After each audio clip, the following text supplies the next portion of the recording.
Hi, I'm Congressman Steve Shabbat, and I want to thank you for joining us here this afternoon. I'm in my office in the Crew Tower in downtown Cincinnati. We're up on the 30th floor. And one of the things that I always enjoy doing as a member of Congress is going around to schools to read to the kids, the students. I'm a former school teacher myself, so that's probably why I enjoy that so much. And what I've done over the years and been doing for a long time now is reading a particular book. It's called House Mouse, Senate Mouse. So I'm going to read that book to all the boys and girls that are out there and their parents or grandparents as well. We happen to be grandparents ourselves, so I think perhaps our grandkids may be watching. And the book is called House Mouse, Senate Mouse because the Congress is made up of the House of Representatives and the Senate.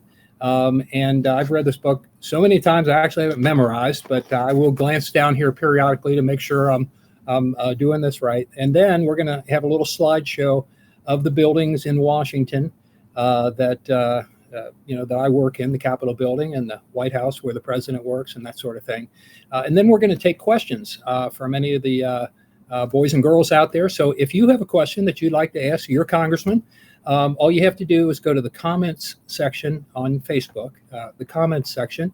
And if we could have your name, your first name, if your name is, Hannah or whatever your name is, or Bob, or, just your name, just your first name, and what school you go to, or normally would be going to school. You're probably at home now, but your school, and then just ask your question. And then we're going to try to get at as many questions as we possibly can. We'll keep this to an hour at the most, maybe less than that, but no more than an hour. So in any event, thanks for joining us again today. And again, I'm Congressman Steve Shabbat, and the book I'm going to read here is House Mouse, Senate Mouse. And here we go. America's mice have a government too, with presidents, senators, and Congress mice who are elected, debate, vote the popular will. It's a rodent republic on Capitol Hill. There's a Capitol there that looks just like our own, a mouse house and senate of column and stone. Mouse masons and workers copied every detail from the tip of the dome down to every last nail. One day in Mouseory, a wonderful state, a teacher, Miss Tuft Mouse, at about 8:30, told her class, "Settle down, everyone, sit up straight. There's a special assignment, and it must not be late. The class altogether, for worse or for better, must write to our Congress an interesting letter. You ought to get started, not later but soon, for you must turn it in by this Thursday at noon." Well, the children excited did not waste a minute, working hard on their letter and what to put in it. For 3 classes straight, they wrote and they read. Then the letter was finished, and here's what it said. "Dear Congress, we think there should be, if you please, a law to establish a national cheese. We like this idea. We hope it will pass. Yours sincerely, Miss Tuftmouse's second grade class." Miss Tuftmouse, of course, gave the letter an A and mailed it to Congress the very next day, where it went to the mailroom where mail comes in crates from Mouseory, Mississippi, and other mouse states. And I generally in the classroom would stop at this point and kind of explain to the children, the students, that we don't get a lot of mail like that. Most of the mail that we get nowadays comes by emails or phone calls or even texts. We still do get some mail, but mostly it comes by email and other ways nowadays, because this book was written a while back. The postmaster took it to Longworth McMouse, the capable, confident squeaker of the House. A copy was rushed across to the Senate to the Mouse-jority leader, Russell Mouse Bennett. Then Longworth called Russell as quick as a blink, a national cheese. "Well, what do you think?" "Good idea," the Mouse-jority leader said back. "We'll draw up a bill to get it on track." Now, they called this person the squeaker of the House. And I generally ask the boys and girls, so if you might want to think in your mind, I wonder what they call the real person. I don't think we call him the squeaker of the House. Anybody know what we call him? We call him the Speaker of the House. And the current Speaker of the House is a woman named Nancy Pelosi. She's from California. She's the Speaker right now. To make a new law, Congress starts with a bill, a document written with care and with skill. To find the right words, mouse assistants begin at the Library of Congress and the books found within. And that building that you see on the screen there, that's the Library of Congress. Next, a committee considers the bill, for it just isn't finished or ready until the members discuss it, make changes and more, then finally send it along to the floor. That's the floor of each chamber, the Senate and House. That's where each senator and each congressmouse gets to vote on the bill. And if enough do, the president signs it if he likes it too. So when we're passing a law, it has to pass the House, where I'm at, and the Senate, where Sherrod Brown and Rob Portman are from our state, Ohio. And then it goes to the president's desk. And if the president likes it, he'll sign it. But if he doesn't like it, then he can, does anybody know what he can do? He can veto it, right? Veto. And veto means no, and then it doesn't become a law. And I'm not sure if you've had fractions yet or not, but it takes, if the president vetoes something, it takes 2/3 in the House and then 2/3 in the Senate to vote to override the president's veto. And then it can still become a law, even though the president didn't like it. But it's really hard to get 2/3 in the House and the Senate to agree on anything. So to get anything done, the Congress and the president have to work together. And sometimes we do, and sometimes we don't. But it's not always easy for all to agree on just what a bill should do, say, or be. For example, the bill for a national cheese caused a big disagreement, a lot of unease. Some mice wanted cheddar to take the top spot. Some mice wanted Roquefort, but others said not. Some said Parmesan. Some couldn't care less. So many opinions and such a big mess. And that's the way it is in Congress sometimes. We don't always agree on things, and we argue about things, but we don't call it an argument. Anybody know what we call it? We call it a debate. That's right. A debate is when we disagree on something, and then both sides get to give their point of view, and then ultimately we vote on it. Just when it seemed things couldn't get bleaker, the Mouse-jority leader agreed with the Squeaker to gather the brightest on Capitol Hill to figure out how they could rescue the bill. So they're going to get everybody together. And they're in this next picture is in the rotunda. That's the big round room underneath the Capitol dome. And this particular person, they're calling him Senator Thurmouse. And I think they say he's the oldest and wisest is what they're going to say. Well, there was a senator, his name was Strom Thurmond, and I think that's where they got Thurmouse.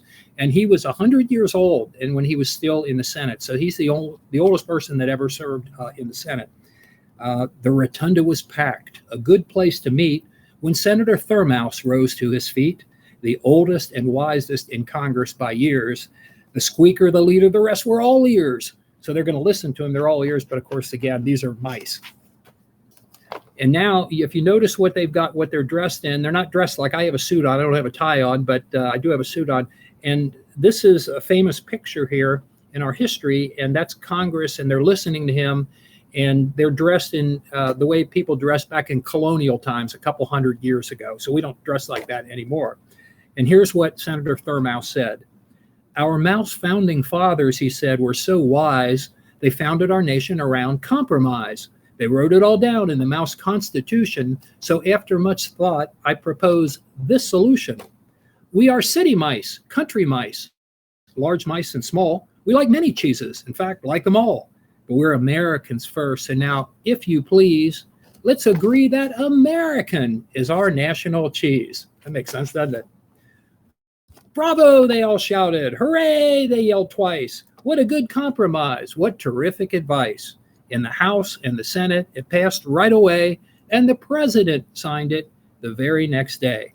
And this picture you're seeing now is actually down in the White House, and you'll see the desk there, and the person behind the desk would be the president signing into law what the Congress passed. And so here's the last page now, this one here. And just to make sure you know what's going on, there's Miss Tupmouse in her class, and you can see the blackboard, so that's in the classroom, and they've got a TV set in there, and the president is on TV. The kids are all sitting around, and they're really excited because the president is signing their bill. They wanted to have a national cheese, and they decided American, so they're really excited now, and they're watching the president sign the bill that they came up with. And back in Mouse-ority, where everything started, a teacher, Miss Tufmouse, was very warm-hearted. Look, children, look, she said, isn't it grand? We live in a wonderful, wonderful land. The end. So that's House Mouse, Senate Mouse, and I've read that book quite a few times over the years. And they talk about, for example, Mouseory. Can anybody out there think of a state that kind of sounds like Mouseory? Missouri, right? That's right. How about Mousissippi? Anybody think of a state that sounds like Mousissippi? Right, Mississippi. That's right. And we, of course, live in Ohio, although there may be some folks out there who live in other states that maybe relatives or friends link them in. But for the most part, we're probably Ohio. And our district is the first congressional district, the first congressional district of Ohio. There are 16 congressional districts altogether in Ohio, and the one that I happen to have the honor to represent is the first district. So what we're going to do at this time is we're going to, and let me remind folks again before I get into this, if you have a question, all you have to do is go on to the comments section on your Facebook page there, the comments section, and you can type in your question. We're going to get to those in just a minute if I ever stop talking, right? So we'll get into those questions, and you just tell us your name, your first name, and what school you would normally be going to. But I know because of the coronavirus, we're mostly in our homes and socially distancing ourselves from each other so that we don't, pass anything on, because we want to make sure everybody's healthy and gets through this together. And we as Americans are working together and making sure that we're all safe, which is really important. But so if you'll tell us the school that you normally would be going to, so your name, the school, and then your question. And then we're going to read those questions here in just a couple of minutes, and I'll try to do as many of those as we have time for. So at this point, I'm going to show you some slides of the pictures in Washington. These are places that the government is. That first shot that you see there, that's the Capitol building, and that's the building that I work in.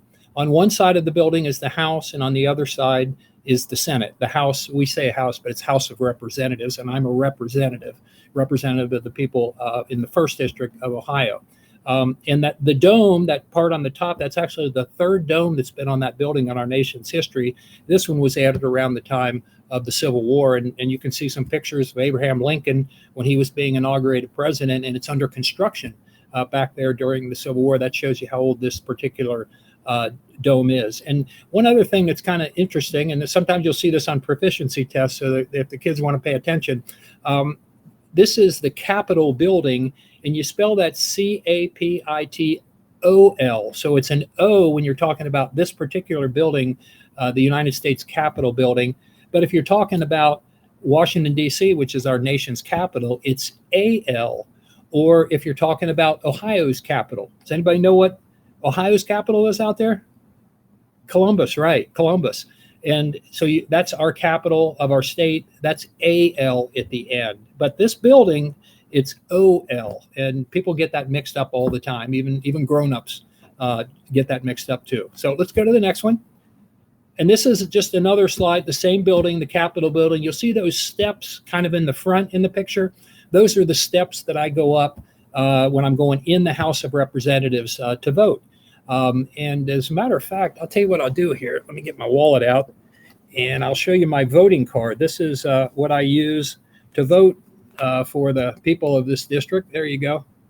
Right there. That's, get the camera right there. Yep, that's my voting card. There's about 40 voting machines in the House of Representatives, and I just slip the card in the machine if we have a vote going on. And if I want to vote yes, I push a green button. If I want to vote no, guess what color the button is? Red, that's right. And I push a red button, and then if it has more yeses, more greens, then it passes in the House. Is it a law yet? No, because it's got to pass in the other end of the building in the Senate. That's right. And then is it a law then? Nope. The president's got to sign it. That's right. But if the president doesn't like it, he can, remember that word? Veto. Right. Veto. And then 2/3 in the House and 2/3 the Senate could vote to override his veto. But remember, we have to work together. So we hope that Congress and the president work together. So let's go on to the next slide. That's just another picture of the Capitol building. You can see on each end of the building, the one one side is the House and one side is the Senate. Let's go on to the next one. In that building, you look at that, what is that building? Anybody know what that is? That's the same building. That is the Capitol building, but it looks different. What do you notice that's different about the Capitol building there? The dome, right? The dome really looks different. That's actually the second dome that was on the Capitol building, and but I didn't bring a picture. I don't have a picture of the Capitol building with the first dome on it. Do you know why I didn't bring a picture with the first dome? Because they hadn't invented cameras yet. So there isn't a photograph of the first dome because we didn't invented cameras yet. This is the very first picture that we know of the United States Capitol building, and it has the second dome on there. And also the House and Senate, they expanded the building on both sides because as our nation grew, the building had to grow too, to allow more members of Congress, to be there to vote for our laws. Okay, I'm getting kind of boring now, right? So let's move on. All right, this is a painting, and the people you see in the red coats there are the redcoats, the British.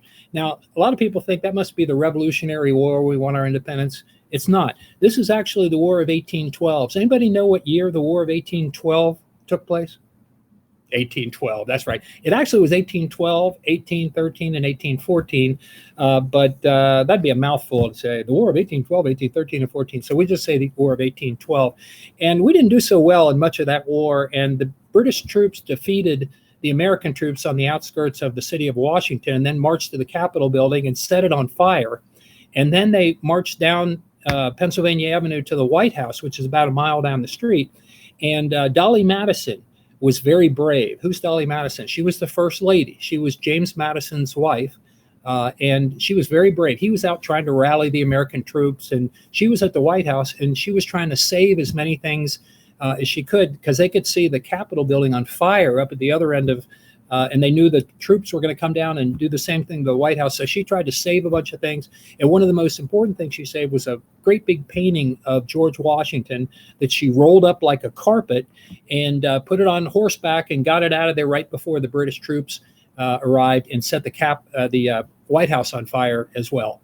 So let's go to the next one. And that's the Capitol, or excuse me, that's the White House today. Very beautiful building. Let's go to the next one. I wonder what that's the White House also. So it's the same building. It's just a different side of that. That's called the executive branch of government, the president and the agencies under him. That's the executive branch. We're the legislative branch in Congress. And this is the kind of stuff they have on proficiency tests down the road. There's three branches: executive, legislative, and then let's go to the next one. This is the third branch. This is the judicial branch, which kind of sounds like judge, kind of, doesn't it? And that's the U.S. Supreme Court, 9 Supreme Court justices, and that's right across the street from the Capitol building. So 3 branches: executive, legislative, and judicial. Okay. And this is an overview of Washington. Probably a little hard to see. The Capitol building is right in the middle of that, and we'll just leave it there because on this kind of screen it looks a little bit too small. Okay. Anybody know what that is? The Washington Monument. That's right, 555 feet tall, and in honor of George Washington. Okay, next. How about this one? The Lincoln Memorial. Lincoln Memorial. And inside the Lincoln Memorial is Abraham Lincoln. That's right, and there's Abraham Lincoln. That's one of my favorites. I really think that's a very special place there. Okay, let's go to the next one here. Anybody know what that is? The Jefferson Memorial, named after Thomas Jefferson. Now it's real easy to see the Jefferson Memorial in that picture, but look at this next picture. We can't see it. Our view is obstructed by this tree. It's actually very beautiful. Washington is very well known for this particular type of tree that blooms in the spring all over. Anybody know what kind of tree that is? The cherry trees. We have a cherry blossom festival, although now people have to keep away from each other, until we can get healthy in our country again, get rid of this coronavirus and that sort of thing. So we can't get too close. It's probably not going to be much this year, but our view is obstructed. We got those cherry trees. Kind of interesting. It was the first lady, who was the first lady of an Ohio president, William Howard Taft, who's from Cincinnati. And the first lady, his wife, got to be good friends with the first lady of Japan when they were over there. And the first lady of Japan, as a gesture of friendship, gave the first lady of the United States 2,000 cherry trees, and they brought them back over on a ship and discovered that these cherry trees were infested with little bugs. So they had to burn them all. And so the First Lady of Japan was very embarrassed. So she gave us 3,000 cherry trees, this time that were not infested with little bugs. And they planted those all around Washington, and they're just beautiful. People come from all over the country, in fact, from all over the world, to see the beautiful cherry trees. Now, unfortunately, cherry trees generally don't live 100 years. And that was over 100 years ago. If you go back to William Howard Taft's administration, he was from Ohio, as I mentioned, from Cincinnati. So there are still 6 of the original cherry trees at last count that are still there. These are the ones you see now are the offspring of those cherry trees. And one of them, every spring I go and look and see if it's still there, and it is. It's over on the grounds of the Library of Congress, and its trunk is kind of gnarly. It kind of looks like that, and there's a 2x4 kind of holding it up, but it still blooms in the spring, and I think it's very beautiful. So anyway, let's go on. And this is the Library of Congress, not the most beautiful building in the world from the outside, but inside, if you look at the next, it's just beautiful. That's called the Great Hall, and it's just a very beautiful building. The largest library in the world, more books there than any library in the whole world. Okay, next. And then finally, just a pretty picture of Washington at night. Now you can see the Lincoln Memorial up front, and you can see the Washington Monument and the Capitol Dome in the background. And then you see the kind of moon over. The kids will always ask about the moon. Wow, doesn't it look pretty? And it is very beautiful. I don't know if the photographer there took a little artistic license and enhanced it in some manner. I'm not absolutely sure if it might be pollution, to be honest with you, but it does look very, very beautiful. And before I get to the next picture, I want to explain this next picture and the pictures after it. And I'm going to open it up for questions here in just a minute. I'm almost ready to stop talking and start listening. So anyway, one of the first questions I almost always got from kids when I say, okay, who has a question? You know what they'd ask? They'd say, have you ever met the president? I heard that over and over again. So I thought, I'm kind of tired of hearing that question, so I'm going to answer the question ahead of time. So I put in order all the presidents that I've met, from most recent to the first president that I met, and I've got pictures with him here. So I'll run through these pretty quickly. There's one I want to tell you a little story about. And so this is our current president, and that's President Trump and me. So, okay, and next. And that's President Obama, our president right before President Trump, and that's down in the White House. Okay, next. And that's George Bush, the son. There were actually 2 President Bushes. This is a son. There were also 2 President Adams. So that's happened twice in our history where a father and a son were both president. And that's President Bush, the son. Okay? And this is the one I wanted to explain. That's President Clinton and Al Gore. Now, when I do a slideshow, I have a laser pointer, but I can't really do that with what we're doing here. But I normally would point out, make sure everybody knows who they are. So if the parents want to point out who, or the grandparents want to point out who's who here, the president is there. That's Bill Clinton. Right next to Bill Clinton is Al Gore, his vice president, and then right next on the other side is one of our 2 senators, John Glenn, and then me. And John Glenn was one of Ohio's senators, but he was something else before he was a senator. Anybody know what he was? He was an astronaut, a very important position. He was an astronaut, and he is the first American, not the first one who went into space, but he was the first American to go around the Earth in a space capsule. So he was the first American, and then he later on became a senator. Now, the lady in the middle, and that's kind of the interesting story here, she's a very special person. She was a teacher. Her name was Sharon Draper. And not only was she a teacher, but she was the teacher of the year in the whole country, in all of America. She was that year picked to be the best teacher in the country. So they honored her at the White House, and that picture is a photograph down in the White House. And they invited me down because she was from my district, from Cincinnati.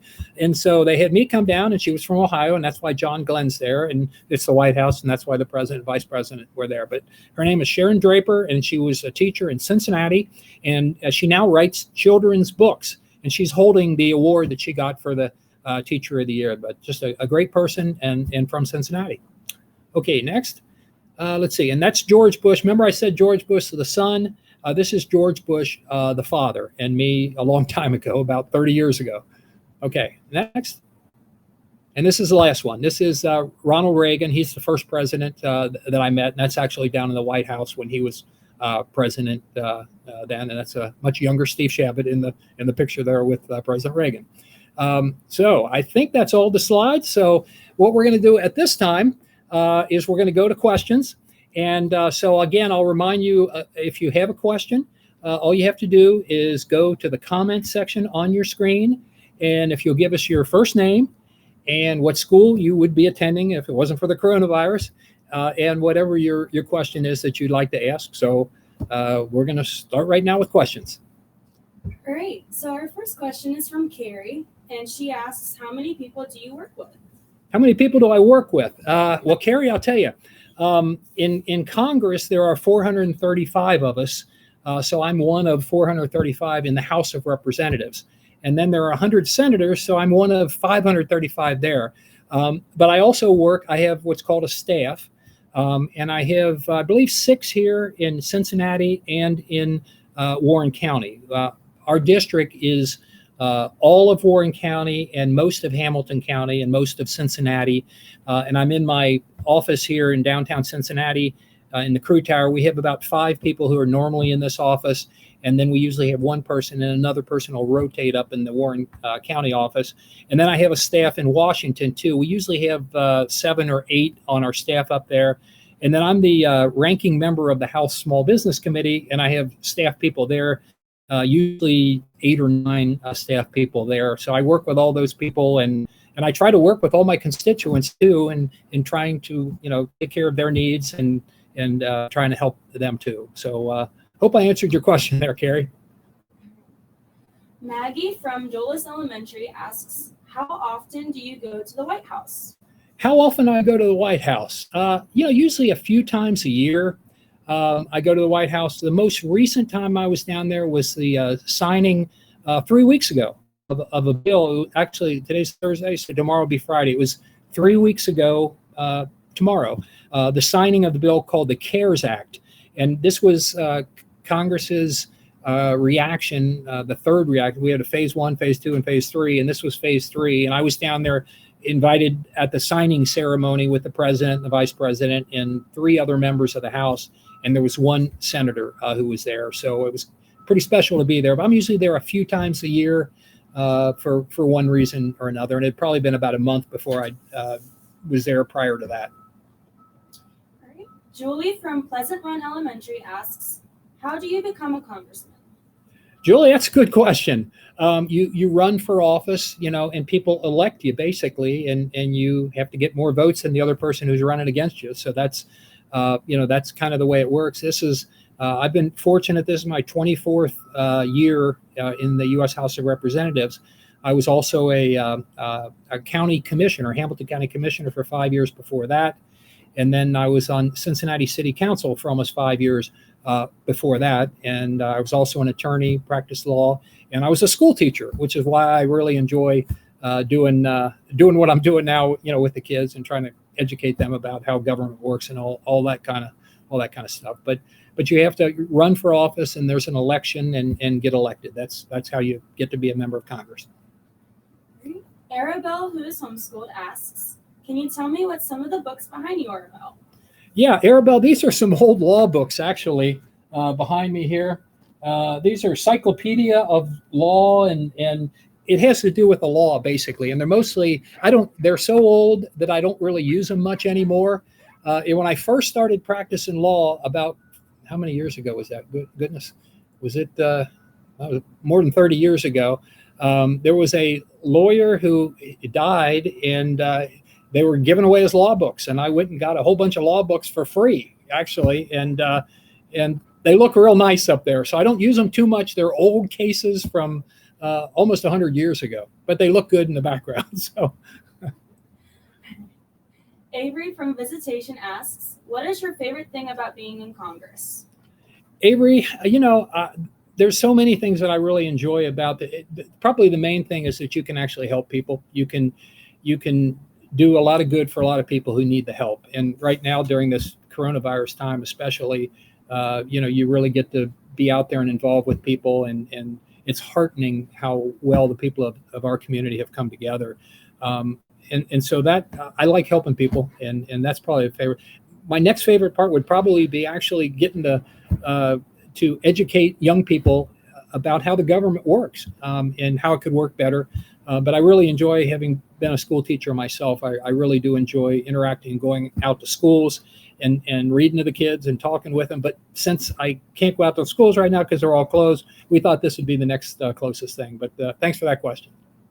Charlie from JF Burns asks, what can we do to help with coronavirus? Charlie, that's a good question. I mean, the main thing that we can do is try to keep our distance from each other. And the governor, our governor, Mike DeWine, has been on television virtually every day, and Dr. Acton. And we've also had the president and Dr. Birx and Dr. Fauci. And so the experts are telling us the best way to follow, to keep this disease from spreading. And some people are more vulnerable, obviously, than other people are. For example, my wife's mother, my mother-in-law, turns 100 years old next week. Next Tuesday, she'll be 100 years old. And we had another gentleman, Ed Burke, who was a World War II veteran. I've known Ed for years. He was a tank commander at the Battle of the Bulge, and he turned 100 last week. So I got to talk to Ed. I called him the next day and had a wonderful conversation. But my mother-in-law turns 100. But so when you're older, especially, you're very vulnerable, or even a younger person that maybe has heart disease or a lung disease of some sort, or diabetes, an underlying health condition, they may be very vulnerable and they could even die. So it's very important that we follow what the medical experts are telling us to do so that we can fight this coronavirus disease, because it is very serious. And so we should follow what the experts are telling us to do. Quinn asks, how do you vote now and maintain social distancing? Yeah, we don't. That's a good question. How do you vote and maintain? And I guess he means Congress vote, or does he mean people vote at the polling place? That's a good question. The Secretary of State in Ohio makes, in the local elections boards, they make the determination as to how we vote. And right now we actually have the primary going on, and they moved it to the April 28th. And so people right now are doing it by mail for what's ever left in this one. Now, some people have already voted, like I voted before Election Day by actually going to the Board of Elections. I usually do that because I'm oftentimes in Washington on Election Day, and I want to make sure that I vote too. But up in Washington, when the last vote that we had 3 weeks ago, we went back there to pass this CARES Act, which was mostly about fighting the coronavirus. And only about half of us were there because people had trouble. There weren't a lot of planes weren't flying, and people were concerned. So only about half of us actually showed up for the vote. I was there. And they had us scattered out. Since there weren't that many of us, they had us all scattered. There were 3 or 4 seats between every one of us. And we even had some of us up in the visitors gallery, which I've never seen members of Congress sitting up there during a vote either. So they had us all spread out so that we didn't come into contact with each other. And there have been about 7 or 8 members of Congress that have tested positive for the coronavirus. One of those actually is, we had a hearing in the House Small Business Committee that I'm the ranking member. Well, the chair of that committee, she had I used to be the chair for the last 2 Congress. She's a chair. She's from New York, and she had a hearing, and the name of the hearing was it was called The Impact of the Coronavirus on America's Small Businesses. Well, 2 weeks after holding that hearing, she was tested positive for coronavirus herself. That was about 2 weeks ago now. Probably went way too long on that answer, because I want to get in as many questions as possible. So I'll stop there. Next question. We have Lily from St. Dominic asks, what did you want to be when you were little? Lily, I wanted to be a pilot. I wanted to be a pilot flying airplanes. And I sort of got that wish because I fly back and forth to Washington each week, but I don't get to fly the plane.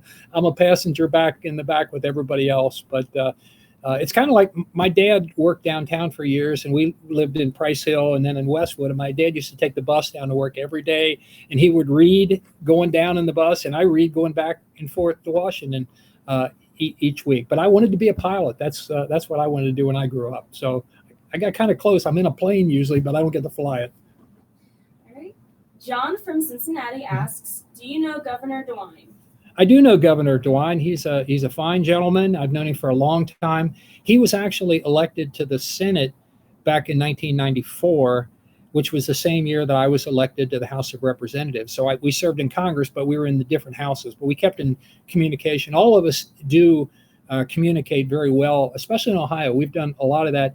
And we're bipartisan. The Democrats and Republicans work together. If we're from Ohio, it works out real well. But I know Governor DeWine very well, and his wife Fran. They're very good people. Jackson from Sycamore asks, when do you think we'll go back to school? Jackson, I don't know, and I hope relatively soon. I probably just all the kids are mad at me now, probably, because you're not supposed to like school, I guess, but you should, because school's good. And you learn stuff. You want to have a career and be able to support yourself and your family someday and that kind of thing. But we don't really know when schools are going to, or whether we're going to go back this year or not. It might be, say, May 1st or something, but then that only gives you about a month. And some schools systems have apparently announced that they're not probably going to go back into session this year. So we really don't know yet. And we'll have to wait for the governor and the other experts and what their advice is. So Jackson, I don't know is the true answer. That doesn't keep me from talking a long time about it, though, doesn't it? Leslie asks, what happens when the small business money runs out? Leslie, that's a good question, because unfortunately that's happened today. We passed this bill about 3 weeks ago. Took about a week to get it going, and which is like record time for Congress. And in 2 weeks, there was $350 billion for America's small businesses to keep them operating. A lot of them have been closed down, and it's through no fault of their own. And that's why we're trying to help them and help the people that work there. About half of the people in America who work for a small business. So it's really important. And the money has been, going to people all over the country to keep their businesses open and be able to pay their employees. But it ran out today. And so that's why I think it's very important for Congress to come to an agreement. Right now, we're kind of arguing. Remember, we call that debate. That we're kind of debating, even though most of us aren't there right now. But we need to replenish that fund. The president had suggested $250 billion. And then some other members of Congress are saying, well, hey, let's add some more money for these other things. And that's what we're debating about right now. I hope we can get it done. And in my view, we ought not to be politicizing the situation or pointing fingers back and forth at each other and say, my ideas are better than your ideas and stuff. Let's get it done. Let's help America's small businesses to stay alive and keep those people employed. Liam from Oak Hills asks, how often are you on TV? William, it's hard to say. I was on C-SPAN the other day. We did an interview with Channel 9 and Channel 12 just yesterday, but I didn't see them on TV yet, so I don't know if they run them. So it all depends. During election time, there are a lot of TV commercials, and so you're on there for that kind of stuff. And but oftentimes they ask you. I've been on more than normal lately because of my involvement in this small business bill. So it really varies. And when they ask, you go on and you talk about what they want you to talk about. That's kind of the way it works. Amelia asks, what is your favorite color? Amelia, I've always liked green. So I'd say green's my favorite color. I like blue too. I like most colors, but I'd say green. Jacob from St. Susanna asks, do you have any pets? Jacob, we do. I'll tell you, the sad thing is we had a dog for almost 16 years, and Sparky passed away about a year ago. So we're still sad about that. You can all imagine, when you lose your pet. But on the happy side, we've had a turtle for about 30 years now, the same turtle. And his name is Shelly. And you might say his name, Shelly, kind of sounds like a girl's name. Well, the kids, they thought Shelly was a girl, but Shelly was actually a boy. And we've still got Shelly. And Shelly's, I think, going to outlive me probably. Shelly's been around a long time. And Shelly is what you call a musk, M-U-S-K turtle. They live in the water. They're kind of mean turtles. And they're known for their just irascibility. They're just kind of nasty little turtles, but we like Shelly a lot. In fact, when I tried to pick him up, he used to go, like he was going to bite me. That's the way he did. But he's a good turtle, and so yes, we have a pet, and I actually have some fish as well. But a lot of people don't consider them pets, but I like them. I've got a saltwater tank and a freshwater tank. Aiden, who is homeschooled, asks, what is your favorite place in Washington and in Cincinnati? Aiden, well, in Cincinnati, it's hard to pick one place. I went to LaSalle High School, so you might want to think it'd be, LaSalle or my football stadium there. I've always liked Mount Echo Park over in Price Hill, where I proposed to my wife Donna many years ago. I like Fountain Square. It's beautiful. You can see it from our windows here in the Crew Tower. Any skyline or Gold Star or Girdle of Roses. I mean, I could go on and on. Any one of those restaurants I like to eat. But as far as Washington, it'd probably be the Capitol building. It's a beautiful, majestic building with a lot of history. It's very important to our country. I wish the organization that works in the Capitol building, the Congress, worked a little better together. But the building itself is beautiful. I've always really liked the Capitol building, and I've been a member of Congress long enough. You get your offices by seniority, and the view out my window is just gorgeous. The dome is right out the window, and it's probably one of the best views in Washington. David from Harrison asks, who is your favorite president? David, who's my favorite president? But this is going to get me in trouble. Probably Ronald Reagan, as far as modern presidents, and probably Abraham Lincoln, if you're looking at historic presidents. So now President Trump's probably going to be mad at me because I didn't say President Trump, but I'll just leave it there. Maria from Delhi asks, what is your favorite food to make at home? Maria, well, lately I've been making sandwiches for my wife. It's in myself. I can't say it's my favorite thing, but it's the one I've been making lately with hard salami and cheese and mayo on bread that I toast in the oven, and they're pretty good. I made them for lunch, and I've been doing a lot more teleworking as everybody else is. I'm doing conference calls constantly. I did one for a member of Congress in Kansas today. I did 4 of them yesterday. About small business stuff. You do it for about an hour. So I've been doing some of those from here in the office, some of them from at home. So I've been cooking more than I do. And when I say cooking, I mean making a sandwich. But anything my wife makes is my favorite food because she's a great cook. And I like pizza, and there's nothing better than bacon. I mean, bacon is great. So again, I'm talking too long. So let's go to the next question. Unfortunately, I'm told that we've run out of time. Don't we want to do this for 2 or 3 more hours? But I guess not. I'm told that this is the last question. So the last question. Who gets to ask this last question? Jason from Lebanon asks, Jason, what grade did you teach? Jason from Lebanon, and thank you for listening, Jason, and all the boys and girls out there, and their parents and grandparents as well. What grades did I taught the 7th and 8th grade.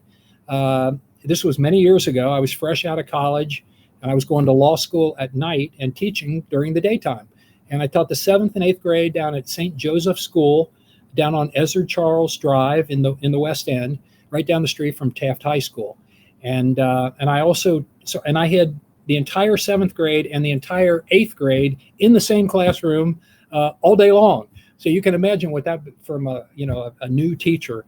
I had like 20 7th graders and 10 8th graders, so 30 kids in the class.